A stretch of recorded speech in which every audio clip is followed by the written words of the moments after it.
Good morning students, I am MRK. Today நம்ம பார்க்க போகிறது 10th standard mathematics chapter 1 relation functions அதற்கான unit exercise பார்க்க போகிறோம். ஓகே, 9th sum கொஸ்டினை புக் எடுத்து வச்சுட்டு ரீட் பண்ணிக்கோ ஒழுங்கா. நான் டைரெக்டாக நடத்திக்கிட்டு இருக்கேன். கொஸ்டின் நான் பேஸ்ட் பண்ணலை. Okay, good. The function F and G defined by அப்படின்னு சொல்லி எஃப் ஆஃப் எக்ஸ்னு ஒன்று கொடுத்துருக்கு. நெக்ஸ்ட்டு ஜி ஆஃப் எக்ஸ்னு ஒன்று கொடுத்துருக்கு. 6x + 8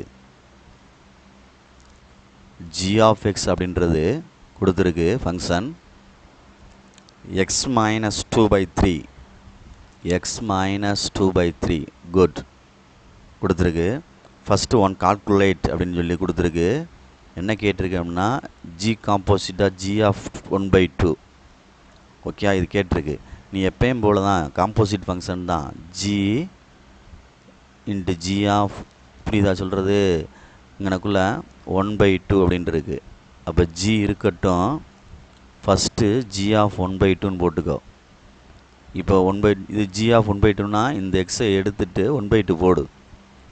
1/2 - 2 ஹோல் டிவைடட் பை என்னது 3.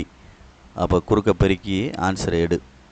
குறுக்க பெருக்கி ஆன்சர் எடுத்தால் 1 2 2 சாரி 2 2s are 4 -4 சரிதானே.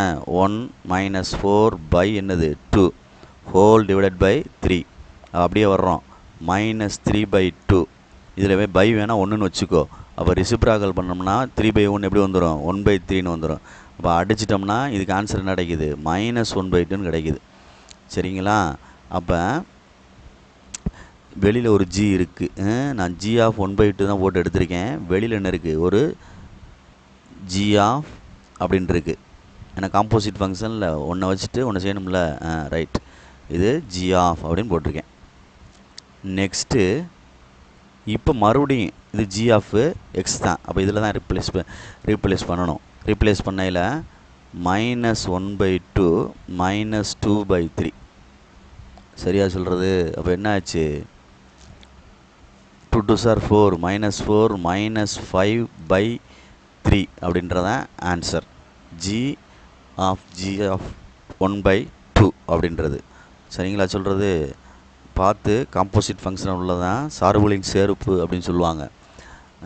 பார்த்து நிதானமாக படிச்சுக்கோ. சரியா? நெக்ஸ்ட்டு ஒன்று என்ன சொல்லியிருக்கு அப்படின்ட்டு பார்த்துக்கோ. நெக்ஸ்ட் ஒன் என்ன சொல்லியிருக்கு? G composite of G of X or G into F of X அப்படின்னு கேட்டிருக்கு. செகண்ட் ஒன் இப்படி கேட்டிருக்கு. சரிங்களா? அப்போ ஜி இருக்கட்டும், first write F of X. G இருக்கட்டும், first write F of X. G இருக்கட்டும், ரைட் பண்ணியாச்சு. இது ஜி ஆஃப் எக்ஸ். அப்போ ஜி ஆஃப் எக்ஸ் எடுத்துகிட்டு இந்த எக்ஸ் எடுத்துகிட்டு எழுதணும். 6x + 8 அங்கே என்ன இருக்குது? -2 ஹோல் டிவைடட் பை 3. அப்போ 6x + 6 என்னது 3. மேலே வேணால் ஒரு 3 காமனாக எடுத்துட்டிங்கன்னா x + 2 டிவைடட் பை என்னது 3 அடிச்சிட்டோம் அப்படின்னா என்ன கிடைக்கும்? x + 2. குட்.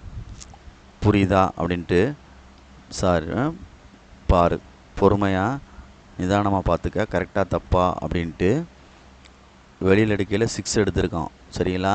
அப்போ 6 பொறுமையாக 6 நான் வெளியில் எடுக்கையில் 6 எடுத்திருக்கேன் நான். சரியா? இல்லை 3 எடுத்து அடிச்சிட்டேன்னா உள்ள 2xல் வரணும் இங்கே. ஆமாம். அப்போ இந்த இடம் கொஞ்சம் தப்பாக இருக்குது. பொறுமையாக இந்த இடத்துல இருந்து 6ஐ வெளியே எடுத்துட்டேன் அப்படின்னு சொல்லையில் x + 1ன்னு தானே வரும். பை என்ன வந்துடும்? 3 வந்துடும்.